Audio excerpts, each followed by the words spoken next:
자, 오늘 제가 할 주제는 교집합이라고 말씀을 드렸어요. 투자를 할 때 하나만 보는 게 아니라 여러 개를 보고 장기간 끌어갈 수 있는 에너지에 집중하시는 것이 지금 가장 올바른 투자다. 이 얘기를 드리고 싶습니다. 자, 소형주택이 주택수에서 빠지게 되면 이게 알턴이가 한 번에 쑥 빠지네. 그렇죠? 자, 근데 단서가 있어요. 소형주택입니다. 자, 우리가 일반적으로 좋아하는 건 뭐죠? 3, 4인 가족이 거주할 수 있는 넓은 아파트입니다. 자, 근데 아파트에 이런 정책을 쓸 수 없죠. 여론을 생각 안 할 수가 없다는 겁니다. 따라서 여기에 단서가 붙어요. 소형주택. 그리고 또 하나 1, 2인 가구의 주거 안정을 위해 무시할 수 없는 부분이 이러한 1, 2인 가구가 사는 청년들이잖아요. 어떻게 보면 청년들이 사는 주택의 월세가 엄청 많이 급등했어요. 임대 입법의 영향을 예로 받습니다. 1, 2인 가구도. 보통 빌라의 경우에는 6개월에서 한 8개월, 빠르면 그 정도고 늦어도 1년 안에는 지을 수가 있어요. 그리고 오피스텔 같은 경우에도 1년 반에서 2년 정도면 웬만한 규모는 다 짓습니다. 아파트는 3년 이상이 걸리죠. 굉장히 빨리 지을 수 있습니다. 그래서 서민 주거 안정에 그나마 지금 상황에서 기여할 수 있는 거의 유일한 해결책이라고 봐요. 그래서 이거를 유도해 주려면 임대인을 공략해야 돼요. 사줄 사람.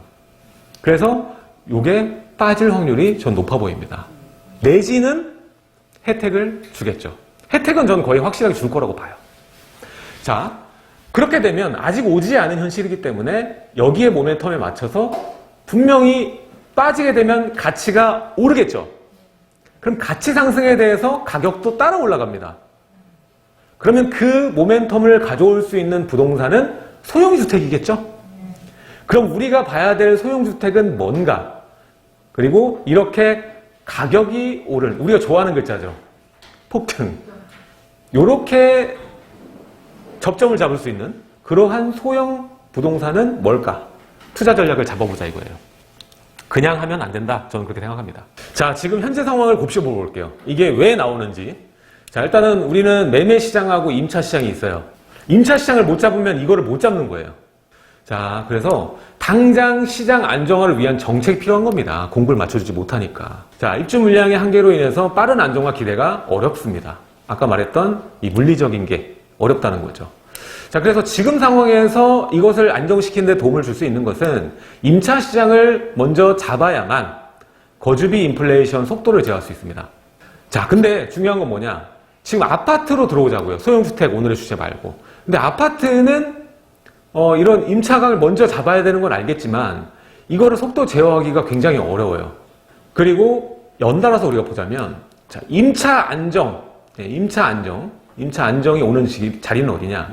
실수요 강세 지역이 있어요. 자, 그런 지역 보면 이런 데는 정책을 몇 개만 해도 매매 시장 안정화를 할 수가 있어요.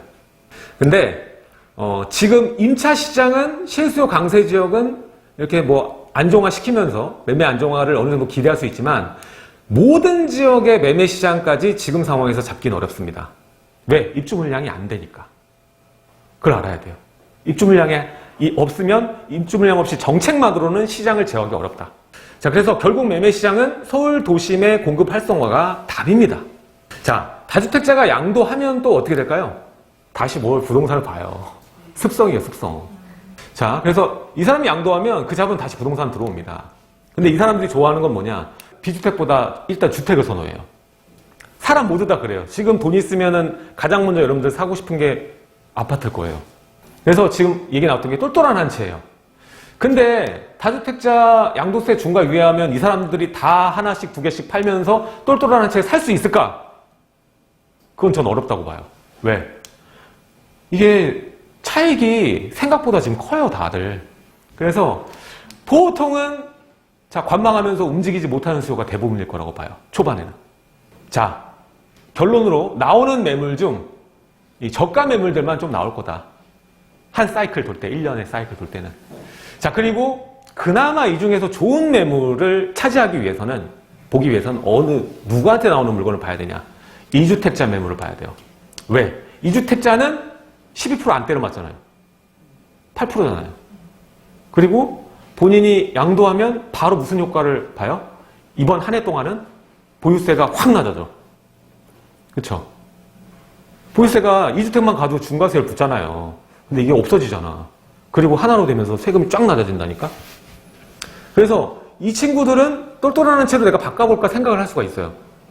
자, 다주택자 중과 배제를 하게 되면 이런 중저가 매물이 나오게 됩니다. 근데 중저가 매물의 임차인들은 어떤 사람들이에요? 우리가 보호해줘야 된다고 생각하는 사람들이 임차인이잖아요. 그쵸? 근데 여기에서 갑자기 이렇게 얘기해. 임대시장, 임차시장 안정화 위해서 우리가 주택수 빼주겠습니다. 혜택을 주겠습니다. 얘기해요. 근데 이거랑 하면 서로 푹 충돌하는 거예요. 잘 봐요. 얘네들은 저가 물건들이 내다 놓으면은 매매를 찾기 위해서 어떻게 하겠어요? 임차를 뺄 거 아니야. 자, 그러면은, 10억 이상은 없어요. 이거는 뭐 필요 없는 얘기니까. 자, 10억 남았을 때 치면은 이게 내 손에 쥐는 돈이 5억 7천이야. 일반 수익으로 때려도 이래요. 그럼 팔기 쉬워요? 팔래요? 저 같으면 안 팔 것 같은데요? 자, 그러면 지금의 룰대로 볼게요. 30% 중과, 3주택 때려 맞으면 얼마 남는다? 10억 남았을 때 2억 4천. 팔 거예요? 이거로 보니까 와닿죠? 자, 그러면 누가 내놓느냐? 자, 일반 과세 했을 때 유예에서 중과 없다고 치고 내놓으면은 저는 합리적인 선은 요거예요. 3억.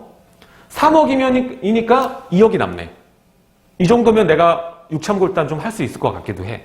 이게 또 이제 딜레마인데 다주택자 양도세 유예를 하는 게 뭐예요? 매매시장 안정화시키려고 하는데 임차시장엔 불안용이 돼버리네. 봐봐요. 매매 물량은 소폭 증가했어 지금. 시그널을 주니까.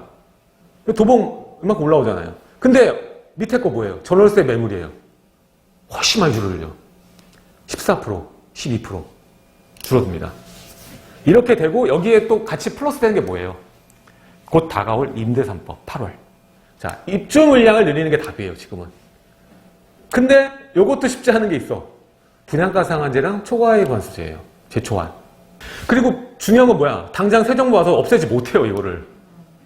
못합니다. 물론 안에 거를 손볼 수는 있어. 근데 이걸 없애지 못해요. 자, 그렇다면 내놓으면 이거예요. 대체주택 활성화. 빌라, 오피스텔.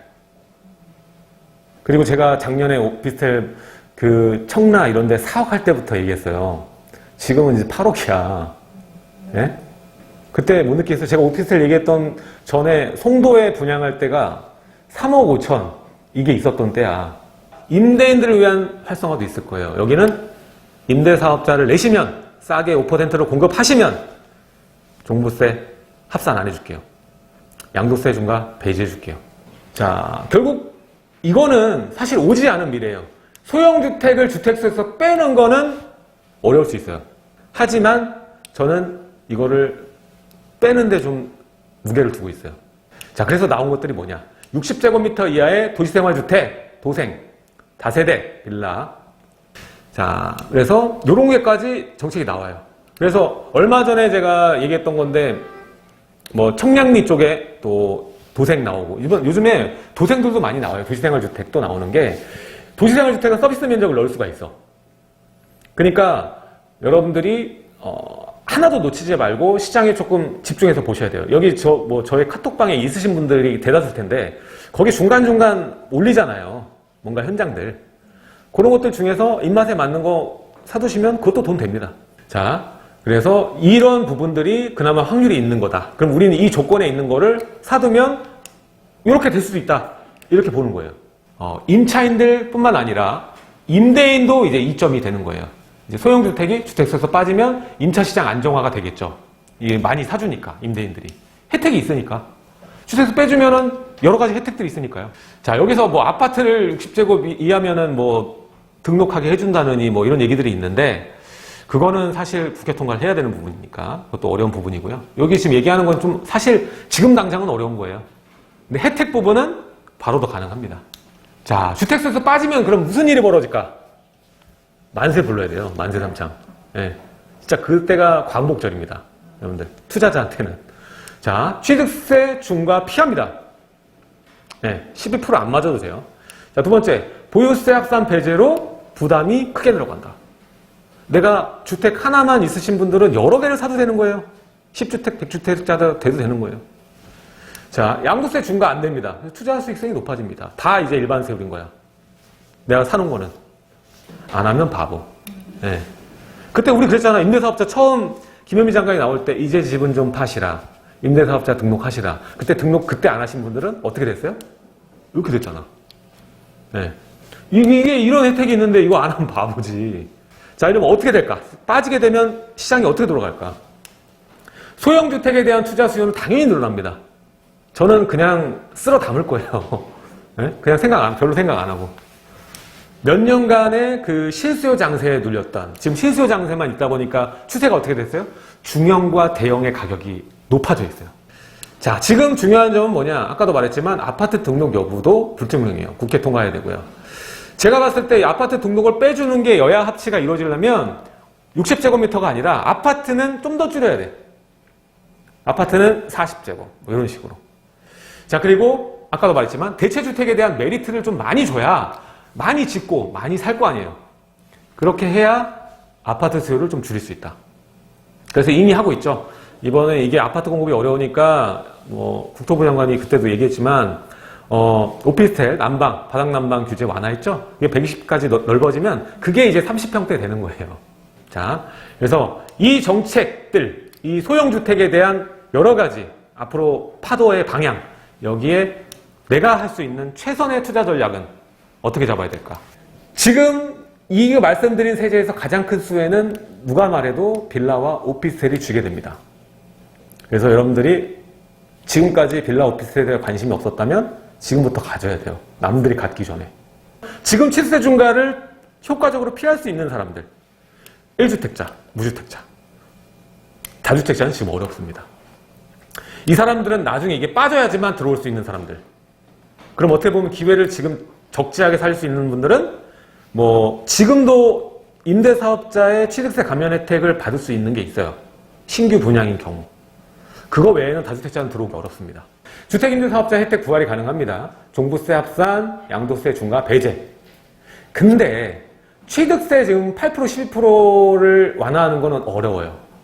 이거는 국회 통과해야 됩니다. 다주택자 접근이 그러니까 어렵다는 얘기고요. 다주택자는 지금 유일한 방법이 있어요. 아까도 설명드렸지만 신축을 활용해야 돼요. 지분 쪼개기를 활용해야 돼요. 자, 그래서 1주택자는 비교적 적은 부담으로 취득이 지금 가능하다. 어떤 부담이냐? 자, 일단 명의를 나는 1주택자면은 남편 명의로 갖고 있던 와이프 명의로 갖고 있을 거 아니에요.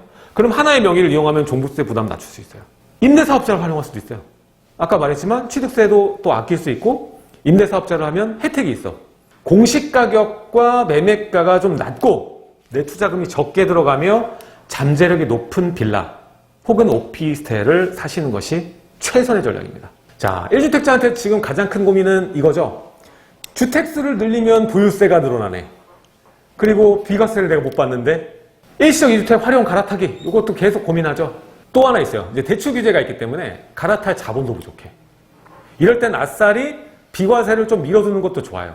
이런 것들을 잘 활용하면 내가 거주주택 비과세 하면서 늘려나갈 수 있다는 얘기죠. 1주택 1입주권 혹은 뭐 재개발.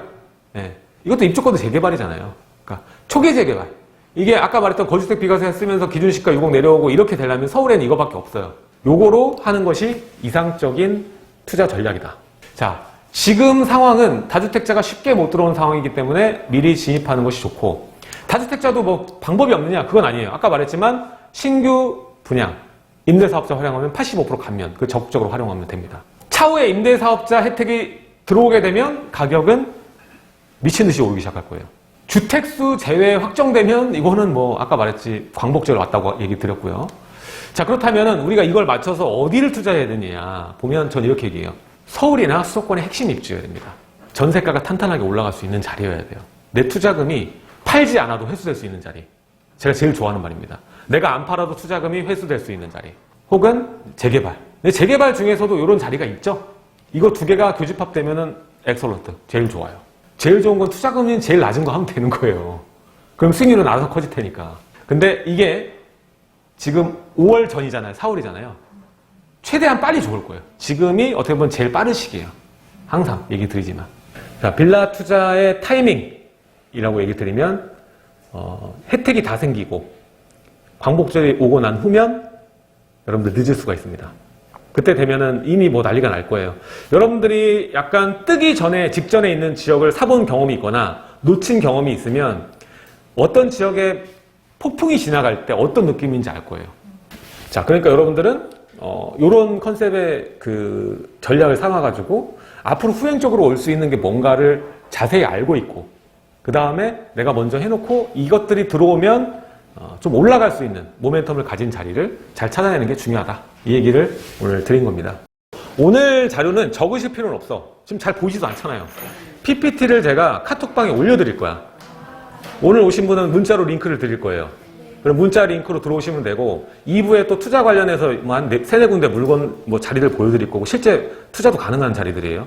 공인중개사 2분의 물건 나오는 거니까, 이거도 궁금하시면 카톡방에서 더 물어보시거나, 또 그분 1대1 카톡방 있으니까 그걸 물어봐서 현장 구경시켜주세요. 이런 거 하시면 돼요.